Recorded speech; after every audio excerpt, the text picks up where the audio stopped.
আসসালামু আলাইকুম।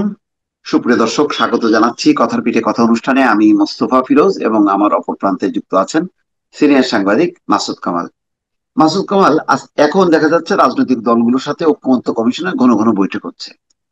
তো এবং বিএনপি ধারাবাহিকভাবে 3-4 দিন বৈঠক করছে। তাতে ওই আহ, দুবারের প্রধানমন্ত্রী একই ব্যক্তি দুইবার একই সঙ্গে দলের প্রধান এবং প্রধানমন্ত্রী হতে পারবেন, এইসব নানান বিষয় নিয়ে আলোচনা হচ্ছে।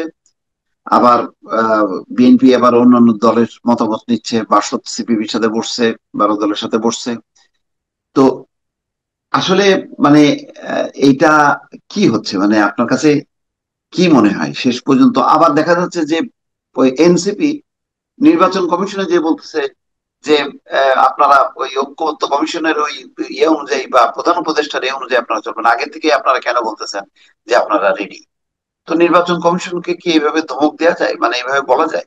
তারা যদি রেডি হয়ে বসে থাকে আরো 2-3 মাস আগে, তো সেটা তো তাদের ব্যাপার, এটা তো একটা স্বাধীন প্রতিষ্ঠান। আপনার কাছে কি মনে হচ্ছে আসলে কি গতি প্রকৃতি? দেখেন, আমি আগে নির্বাচন কমিশনের অংশটা বলি। হুম। নির্বাচন কমিশনে এনসিপির প্রতিনিধিরা যে যে ধমক বলেন আর যাই বলেন, যে কথাটা বলেছে, এটাতে একটা দিক দিয়ে ঠিকই আছে, আবার আরেক দিক দিয়ে ঠিক নেই। ঠিক আছে এই অর্থে যে এই যে নির্বাচন কমিশনটা গঠন করা হয়েছে, এই সরকার তো একটা সংস্কার কমিশন করছে, নির্বাচন হুম। সংস্কার বিষয়ক কমিটি, নির্বাচনী ব্যবস্থা সংস্কার কমিটি। সেই কমিটি যে প্রক্রিয়ায় নির্বাচন কমিশন গঠনের কথা প্রস্তাবনা আছে, হুম। সেই প্রক্রিয়ায় তো এই নির্বাচন কমিশন গঠিত হয় নাই। না। এই নির্বাচন কমিশন গঠিত হয়েছে আগের আমলে, মানে হাসিনার আমলে যে নির্বাচন কমিশন গঠনের প্রক্রিয়া ছিল, সিস্টেম ছিল, সেই হুম। অনুযায়ী। হুম। হুম।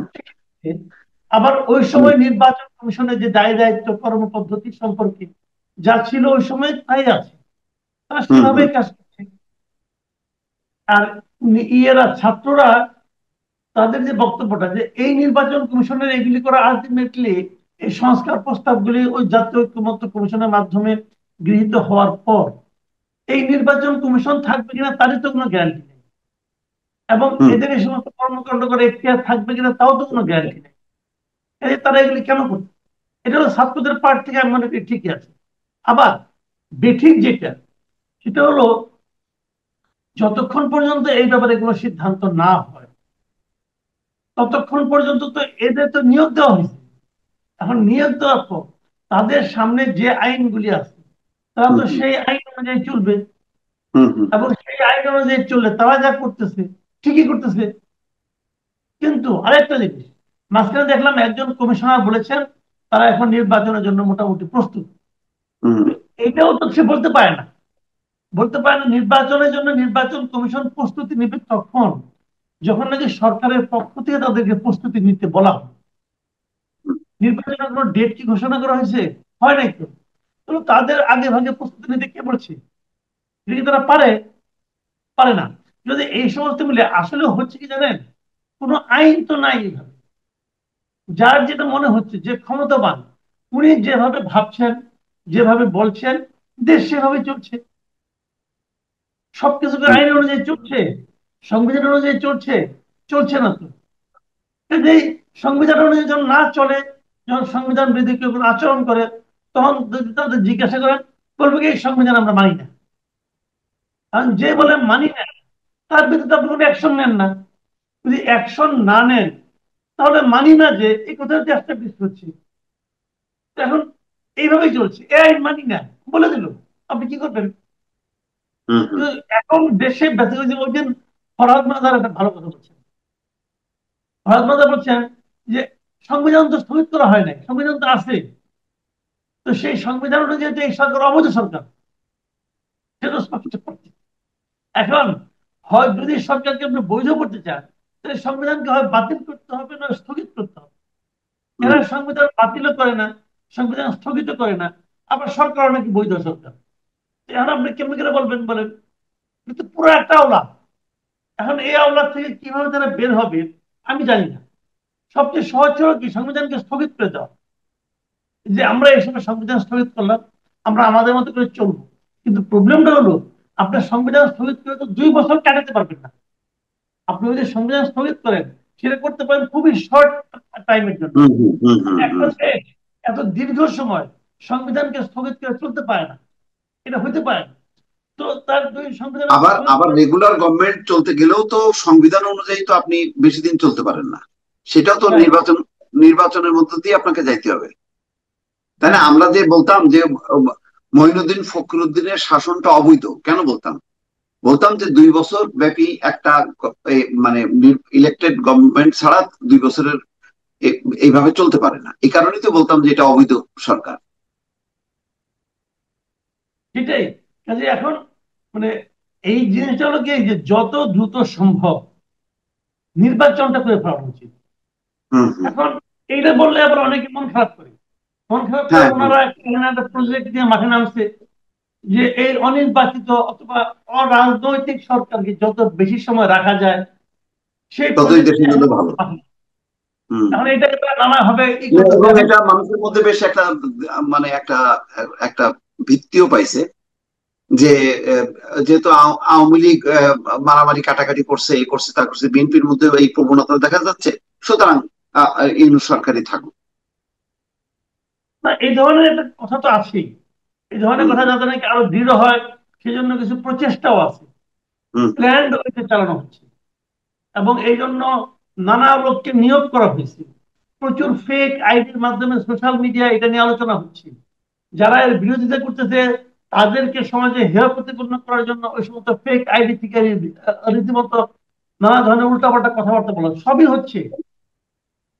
কিন্তু এটা যদি মনে করেন সবাই মিলেও হয়, তবু তো আমি বলবো যে যদি তাদের এতই জনপ্রিয়তা থাকে, তাহলে তারাই আগামীতে নির্বাচনে অংশ নিক না কেন? বিভিন্ন পলিটিক্যাল পার্টি অংশ নেয় এবং ডক্টর ইউনূসের নেতৃত্বে একটা অরাজনৈতিক সরকার একটা অংশ নেয়, হয়ে গেল তো। ওনার প্রতি সমর্থন আছে, হুম উনি নির্বাচিত হয়ে উনি প্রধানমন্ত্রী হবেন না প্রেসিডেন্ট হবেন, কি একটা হবেন, হয়ে যাক, কোনো আপত্তি তো নাই। কিন্তু আপনি ইলেকশন বিহীন ভাবে একটা সরকারকে 5 বছর রাখবেন, এটা দুনিয়ার কেউ তো মানবে না, এটা এই পৃথিবীর কেউ মানবে না। যখন না মানবে, তখন আপনি বিদেশের সঙ্গে আপনি ব্যবসা বাণিজ্য করতে পারবেন না, তো করতে পারবেন না। হুম। তো এটা তো একটা আরেক জটিলতা। আপনি এত বড় কথা বলেছেন, একটা কথা এবং বলে দেখেন শেষ যে করি। রাষ্ট্রীয় পর্যায়ে আমি খেয়াল করলাম ডক্টর মোহাম্মদ ইউনূস বিভিন্ন দেশে যাচ্ছেন, সবগুলো সেমিনার সিম্পোজিয়ামে যাচ্ছেন, যে হ্যাঁ। সেখানে বিভিন্ন, কিন্তু দেখবেন যে রাষ্ট্র টু রাষ্ট্র যে ইয়েগুলো বৈঠক হয় সেইটা কিন্তু নাই। কারণ হচ্ছে মানে একটা ইন্টারিম কোন গভর্নমেন্টের সঙ্গে তো রাষ্ট্রীয় ইয়ে হয় না। তাই যদি হতো তাহলে তো মিয়ানমারের জান্তা সরকার বিভিন্ন দেশে যাইতো এবং সেই সব দেশের সাথে দ্বিপাক্ষিক বৈঠক আমরা দেখতাম, খবর সেগুলো তো আমরা দেখি না। কিছুই হয় না। আপনি দেখেন তো, মানে এত বড় অর্থনীতিবিদ, সারা দুনিয়ার সঙ্গে এত ভালো সম্পর্ক, আইএমএফ এর লোনের কিস্তি এত ছাড় করতে পারলেন না, পারছে? হুম হুম আইএমএফ এর লোনটা মানে আওয়ামী লীগের সঙ্গে কোনো সম্পর্ক ছিল? আওয়ামী লীগ তো পারছে রে ভাই, এরা তো পারলো না। হুম তাহলে এখন আপনি কি বলবেন? এই যে কেবল বড় বড় কথা বলে তো লাভ নেই রে ভাই। আপনি বলেন না দেখি গত 8 মাসে 9 মাসে কোথার থেকে টাকাটা আসছে দেখেন না আপনি। অথবা আগের সরকারের যে উন্নয়ন কর্মকাণ্ডগুলো চলছিল, কোন উন্নয়ন কর্মকাণ্ড তারা নতুন করে শুরু করতে পারছে অথবা আগের তারা কন্টিনিউ করতে পারছে, এটা দেখেন না একটু। যে আগে আমি গভর্নমেন্ট যেরকম। আপনাকে আমি না আমি আপনাকে অন্য একটা প্রশ্ন করি, সেটা হলো যে আপনার কাছে কি মনে হয় যে এই যে আহ, 15 বছর ধরে ভোট ভোট চেয়েছে মানুষ, তখন তারা মনে করছে যে একটা ভোট হইলে একটা সরকারের মানে আওয়ামী লীগ সরকারের পরিবর্তন হবে, সেই কারণে তারা ভোট চেয়েছে। এখন কি সামনে কোনো শত্রু দেখতে পাচ্ছে না, মানে মানে কাউকে পরিবর্তন করবে এরকম আওয়ামী লীগ গোছের কোনো দল পাচ্ছে না বলেই কি নির্বাচনে কোনো মানে আগ্রহ নেই, বা ভোটের ব্যাপারে মানুষের মধ্যে কোনো আহ, মানে তাগাদা নেই? আপনার কাছে কি মনে হয়? না, আমি তা মনে করি না। ভোটের ব্যাপারে মানুষের মধ্যে প্রচন্ড আগ্রহ আছে, প্রচন্ড আচ্ছা। আগ্রহ আছে। মানুষ ভোট চায়, এটা আমি একদম কনফার্মলি আপনাকে বলতে পারি। প্রচুর মানুষ আছে যারা ভোট দেয় নাই, তারা ভোট দিতে চায়। এখন হুম এর বিপরীতে এই অরাজনৈতিক সরকারের পক্ষে একটা পার্টি, একটা পক্ষ, কিছু লোক ক্যাম্পেইন করতেছে। তারা বলার চেষ্টা করতেছে যে অরাজনৈতিক সরকারি থাক। রাজনৈতিক সরকার ভালো না। কারণ দেখেন আওয়ামী লীগ লুটপাট করছে, বিএনপিও লুটপাট শুরু করছে, এটা তারা বলার চেষ্টা করছে। এবং এইগুলি বলার মাধ্যমে তারা হুম মানুষের মনকে বিষিয়ে দেওয়ার চেষ্টা করছে। এবং যারা হুম করতেছে এরাই হুম বেসিক্যালি এরাই বেসিক্যালি এই সরকারটাকে আরো দীর্ঘদিন অনির্বাচিত একটা সরকারকে, অরাজনৈতিক একটা সরকারকে দীর্ঘদিন রাখতে চায়। তাহলে আপনার কাছে মানে এখন যে সংস্কারগুলো নিয়ে খুব দ্রুত গতিতে বিএনপি দিনের পর দিন মিটিং করতেছে, এইগুলির মধ্যে হ্যাঁ, থেকে কোনো আউটপুট আসবে মনে হয়? আউটপুট কিছু আসবে। আসবে মানে কি, এই সমস্ত নিয়ে আলোচনা করাটাই একটা আউটপুট আমি মনে করি। যে এর যে একটা বিকল্প চিন্তা হচ্ছে মানুষের মধ্যে, বিকল্প একটা ভাবতেছে যে এই কাজটা করা দরকার, এই কাজটা করা দরকার না, এবং এই নিয়মটা থাকা দরকার, 2 টার্ম না 3 টার্ম কি সময়, এই যে আলোচনা কিন্তু হচ্ছে, এইটা এই আলোচনারও কিন্তু একটা পজিটিভ দিক আছে আমার কাছে মনে হয়। যে এই আচ্ছা। আলোচনাগুলো চললেও মানুষের মধ্যে একটা চিন্তার মধ্যে একটা থাকে যে না, ঠিকই তো, এটা তো হওয়া উচিত না, এটা তো হওয়া উচিত না। কিন্তু এই আলোচনাগুলি আমি মনে করি অর্থ আছে। এই আলোচনাগুলি চলা ভালো হবে, এই আলোচনাগুলি নিয়মিতই চলা উচিত আমি মনে করি। খালি একবার এইবারই হলো তারা, এটা নিয়মিত ভাবে এই সমস্ত আলোচনা, মানে বিভিন্ন বিষয়ে, এই বিষয়ে সেই বিষয়ে এই আলোচনাগুলি আমাদের থাকা উচিত। হুম। তো এমনি আপনার কাছে মনে হয় যে এটার বাইরে তো আহ, যে অবস্থায় যাচ্ছে, বিভিন্ন ট্রান্সশিপমেন্ট বাতিল, আজকে দেখলাম যে রেলের প্রকল্প স্থগিত, আবার সুতা আমদানি বন্ধ, এই যে ভারতের সাথে আস্তে আস্তে নানান খুঁটিনাটি বিষয়গুলো কিন্তু একটা বিরোধের রূপ নিচ্ছে। এটাতে কি বেকায়দে পড়তে পারে কিনা বাংলাদেশ, আপনার কাছে কি মনে হয়? আহ, একটু তো বেকায়দা পড়বেই, একটু বেকায়দা হুম পড়বে। পড়বে এই কারণে যে এখানে তো সুবিধা পাইতো, বেশ কিছু সুবিধা তো আসতো। এই হুম ট্রান্সশিপমেন্ট বন্ধ করলো, আমাদের দেশে দেখলাম অনেক সরকারের সংশ্লিষ্ট লোক বলে তো আমাদের কোনো ক্ষতি হবে না। আচ্ছা, আমার এটা খালি কথা, যদি ক্ষতি না হয় তাহলে একদিন আমরা এই সুবিধাটা নিলাম কেন? হুম হুম হুম হুম লাভের জন্য নিচ্ছি। কারণ বন্ধ হয়ে গেলে যদি ক্ষতি না হয়, তাহলে একদিন এটা গ্রহণ করলাম কেন? ক্ষতি হবে। পরের দিন আবার হিসাব দেখলাম প্রায় 2,000 কোটি টাকা নাকি আমাদের ক্ষতি হবে। তো ক্ষতি হুম। হবে, ক্ষতিটা এবং পরিবহন অবশ্যই হবে। ব্যয়টা বেড়ে যাবে। হুম সবকিছু হবে ভাই, বেশি না হলে ওটা আমরা করলাম কেন একদিন তাহলে? হুম কাজে হুম এগুলো জানেন জাস্ট খালি এই যে আগের গভর্নমেন্টের মতো, যে যা কিছু হোক সরকারের পক্ষে কিছু একটা বলতে হবে, তারা বলতো। কিন্তু আমি মনে করি ইন্ডিয়াও এগুলি করতেছে, যে ইন্ডিয়ারও কিছু লক্ষ্য আছে, ইন্ডিয়ারও কিছু বক্তব্য আছে। সেই বক্তব্যগুলি আপনি যদি মনে করেন যে না, ইন্ডিয়ার সঙ্গে আমি সম্পর্ক রাখবো না, ইন্ডিয়ার বিকল্প হিসাবে আমি পাকিস্তানের সঙ্গে সম্পর্ক রাখবো, তাহলে আপনি রাখতে পারেন, কোনো সমস্যা নেই, আপনার সেই সক্ষমতা আছে।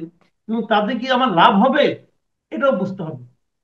আপনি আপনি এখনো তো আপনার প্রধান আমদানি করে, সবচেয়ে বেশি পণ্য, খাদ্য পণ্য বলেন, বিভিন্ন রকম পণ্য বলে, পণ্য সামগ্রী আমদানি করতে ইন্ডিয়া তো 1 নম্বর। কেন এক হুম নম্বরে? মূল কারণ হলো যে ইন্ডিয়ার সাথে আপনার দূরত্ব কম, পরিবহন খরচ হুম কমে যায়। তাহলে আপনার খরচ, ইন্ডিয়াকে আপনি, ইন্ডিয়া যদি ধরবেনই না, তাহলে তার এটা আপনি 1 নম্বরে পারবেন না। কারণ আপনার এখনকার মার্কেটকে আপনি যোগান দেওয়ার মতো আপনার আর সেরকম শিল্প ইন্ডিয়াতে প্রতিষ্ঠান যে নাই। পরিমাণ অ্যাভেলেবেল পণ্য আছে সেটা তো আর পাকিস্তানে নেই। রাইট, আমি সেটাই বলছি, এটা তো সহজ হবে বলে আমার কাছে মনে হয় না। হুম। তাহলে তো বেশ একটা মানে একটা ঝুঁকির মধ্যে, সংকটের মধ্যে থাকলো, যদি বড় ধরনের কোনো ক্রাইসিস হয় তখন তো এটা সামাল দেওয়াটা বেশ একটা বিপদের মধ্যেই আমরা পড়তে পারি নাকি? আমার কাছে তাই মনে হয়, আমার কাছে তাই, আমার কাছে হুম। তাই মনে হয়। এবং অচিরে যে এটা খুব সমাধান হবে সেটাও মনে হচ্ছে না। আবার ইন্ডিয়াও একটা বোধহয় একটা ই করতেছে, তারা বারবার নির্বাচিত সরকার বলাতে এখানে আবার উল্টা মানে একটা ইয়ে তৈরি হচ্ছে যে ও আচ্ছা, ইন্ডিয়া চাচ্ছে এই নির্বাচিত সরকার, তাইলে এর উল্টাটা চাও, এরকমও কিন্তু একটা পারসেপশন দাঁড়ায় আছে, মানে ইন্ডিয়া যেটা হ্যাঁ, বলবে তার বিপরীতটা। এটা ঠিক বলছেন যে ইন্ডিয়া যখন বলছে আমরা একটা নির্বাচিত সরকারের সঙ্গে আলোচনা করতে চাই, তখন আমাদের মাঝখান থেকে আর একটা ধারণা দেওয়া হয়েছে ইন্ডিয়া যেহেতু চাইছে, তাদের নির্বাচিত সরকার আসলে পরেই আমাদের ক্ষতি হয়ে যাবে, তাহলে ইন্ডিয়ার কথা শোনা হয়ে গেল। এখন এইটা তো হলো আরেক মূর্খতা আমি মনে করি। ইন্ডিয়া চাচ্ছে চাইতেই পারে, এখন আমাদেরকে এখন দেখতে হবে বিএনপি কে বানায় কি দিচ্ছে চাচ্ছে, ভারতীয় কে কি দল। চাচ্ছে না। না, আমাদের দেখতে হবে কি কে কি চাচ্ছে যাচ্ছে, এটা ইম্পর্টেন্ট না। ইম্পর্টেন্ট হলো আমার জন্য আসলে কি দরকার, তাই না? হুম পৃথিবীর যে কোনো দেশের লোককে আপনি বলেন ভাই একটা নির্বাচিত সরকারই ভালো না একটা অনির্বাচিত সরকার ভালো, সবাই বলে, সবাই বলবে যে কি নির্বাচিত সরকারের প্রয়োজন। এখন এটাকে আমরা যে আমাদের মধ্যে যে হুজুগটা এখন উঠানো হয়েছে, ইন্ডিয়া যা বলবে ওইটা যদি আমাদের এখানে হয় তাহলেই খারাপ। তো হ্যাঁ এইটা হ্যাঁ তো হ্যাঁ। একটা মূর্খতা আর কি, এটা মূর্খদের কাজের মনে করি। হম। ইন্ডিয়া দেখা যাবে যে একদম কৌশলের জন্য বাংলাদেশের জন্য ভালো এমন কিছু কথা তারা বলবে, তখন আমরা বলবো যে না না, ওই এর বিপরীতটা আমরা চাই। যাক, ঠিক আছে মাসুদ কামাল, অনেক ধন্যবাদ। দর্শক, সাম্প্রতিক ছোট ছোট কিছু ঘটনা বা পরিস্থিতি নিয়ে আমরা একটু আলোকপাত করলাম। আমাদের এই আলোচনা আগামীতেও চলতে থাকবে। নিশ্চয়ই আপনারা এই আলোচনাগুলো শুনবেন এবং আপনাদের স্বাধীন মতামত আপনারা দেবেন। ভালো থাকবেন, আল্লাহ হাফেজ।